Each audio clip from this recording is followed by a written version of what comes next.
It's one of my favorite shows to do all week. Welcome in to our MMA only episode of The Early Edge. I, of course, am the coach. We are powered by the almighty SportsLine, and we are here every single day for every single sport. The UFC this week, they return to the Apex. A little deflating after a sold-out crowd in Arizona last week that saw an unbelievable night on pay-per-view. And our guy, Ian Parker, he's there for you every single step of the way. Let's bring him in right now because he is fired up, not only for the UFC, but if you're watching this show right now, live as it comes out at 3 p.m. Eastern time on Thursday, we still have several more picks, Ian, on your Twitter page for PFL tonight because, as always, me and you are the betting gurus for PFL on ESPN. How are you, sir? I'm good. Look, we got PFL tonight. It's exciting. Got the welterweights back, and then we got UFC on Saturday. Woo, back-to-back weekends of MMA. Let's go. Let's go. All right. UFC 29, the main event, the Korean Zombie taking on Dan Ige, who is one of my favorite fighters. And, of course, as always, we make Ian make a selection on the main event at the end of the show. But we've got several plays today. And, again, minus 200 is kind of our baseline for a high odds play or something that we can play with. MMA is a little bit different. All right, let's go. First fight that we're going to look at. Chaos Williams, Matthew Semmelsberger. Boy, I've been working on that all day. This is a prelim fight, welterweight. What do you like? I like Chaos Williams to bounce back off of his last fight against Michel Pereira. You know, Chaos really came into the UFC, not a lot of expectations, 2 crazy knockouts as an underdog. He is now the favorite here against really a wrestler with, I hate to say average striking. He telegraphs all of his punches. This is going to look very familiar. Semmelsberger in his last fight got knocked out the same way. So I think Chaos keeps the fight standing. And not to be cringy, but he's going to cause a lot of chaos. That's what he does. He's going to get this fight done. And a minus 160. That's a tasty number. That's a good number for him. With. We love that minus 160. All right, next fight on our card. Verna Jandarova taking on Kanako Morata. Women's strawweight, also on the prelim before the main card. What do you like in this fight? This is a really interesting and intriguing fight. Morata's coming off her UFC debut where she beat Randa Marcos, which if you remember, we picked her on this show. Mm-hmm. We did it because she was the better wrestler, grappler. In this situation, she's fighting someone in Jandarova who is, outside of maybe 1 or 2 other women, the best at Brazilian Jiu-Jitsu, and her strikes are really coming a long way. She's really adapted to MMA really well. I think Morata's wrestling, even if she puts Jandarova on her back, you got a black belt in Jiu-Jitsu who goes for finishes and knows how to stand up. Also, I like Jandarova at minus 130. I thought she was going to be minus 175, only because Morata's striking is very limited. It's very obvious what she does. She bull rushes in, goes for the takedown, and when she's on top, she doesn't really advance. She just likes to sit there and throw punches. So I think I'm going to go with the Jiu-Jitsu master here in Jandarova. 45 cents approximately of value that Ian thinks we have on that fight. I love when I get that kind of a difference. All right, next fight, Diego Lima, Matt Brown, main card, welterweight, 2 names that a lot of fight fans know, but who's going to win? Look, Matt Brown's been around forever. He's riding a pretty awful 3 to 4 fight win streak at this point. You know, and listen, age catches up. Whoa. You said an awful 3 to 4 fight win streak? I'm sorry. I meant losing streak. Thank you for that one. Yeah, that would have been – no, I'm sarcastic. 3 to 4, he should be at 10. No, you know what?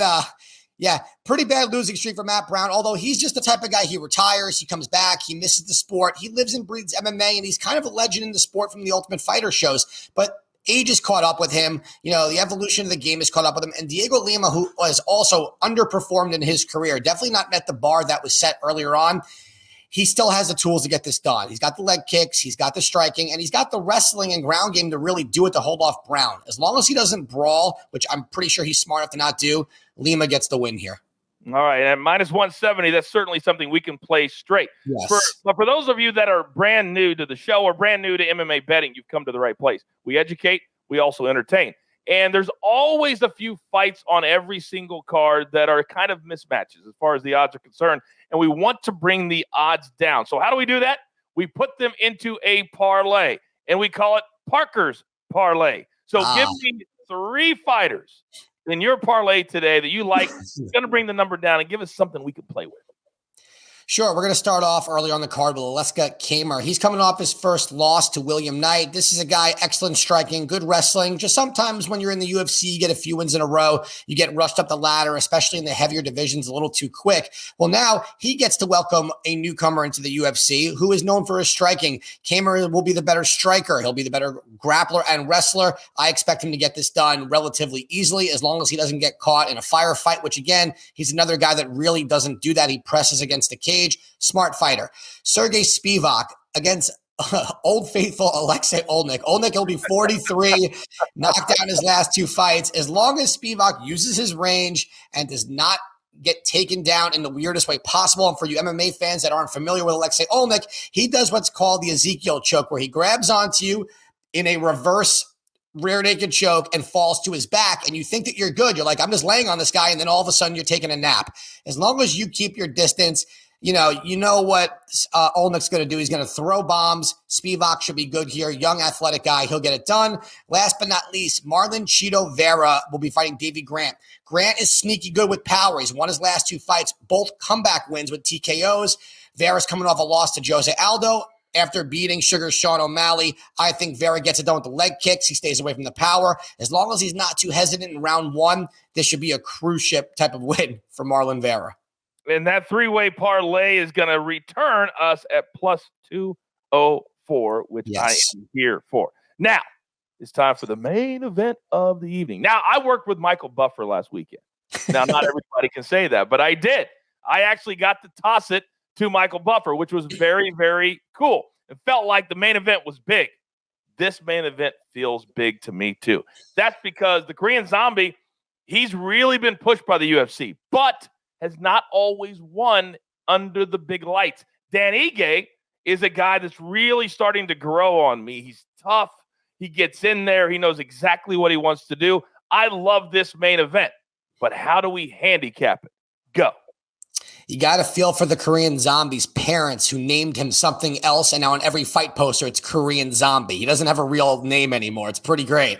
Look, with Korean Zombie, here's the deal. He came into the UFC, got some pretty quick knockouts, was really known for taking shots to give one. But as you've seen, that chin is starting to become not as reliable, and his game is not switched up. He does have an underrated ground game. He just doesn't use it. He likes to put on a show. He likes to intimidate his opponent by moving forward and eating the power shots to give one or two of them.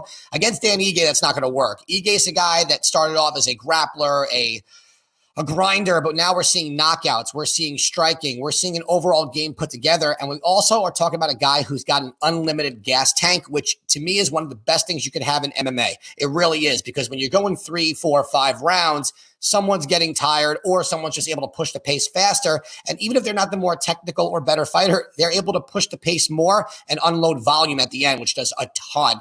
Dan Ige, in my opinion, gets the win here. I think that he can take this fight wherever he wants. He's not going to get into a brawl. Another guy with a very high fight IQ. He'll press against the cage to slow it down. He'll release. He'll throw combinations off there. He'll speed it up. He's going to confuse the Zombie. I like Dan Ige. I do think he gets this win, though, by decision. We saw the one finish against Gavin Tucker last time. He's not known for that. And I think in this fight, he knows it's more important to get the win than to get it in sensational form without forcing it. So if he doesn't force it, he's good. This is the biggest win of his career. I like Dan Ige.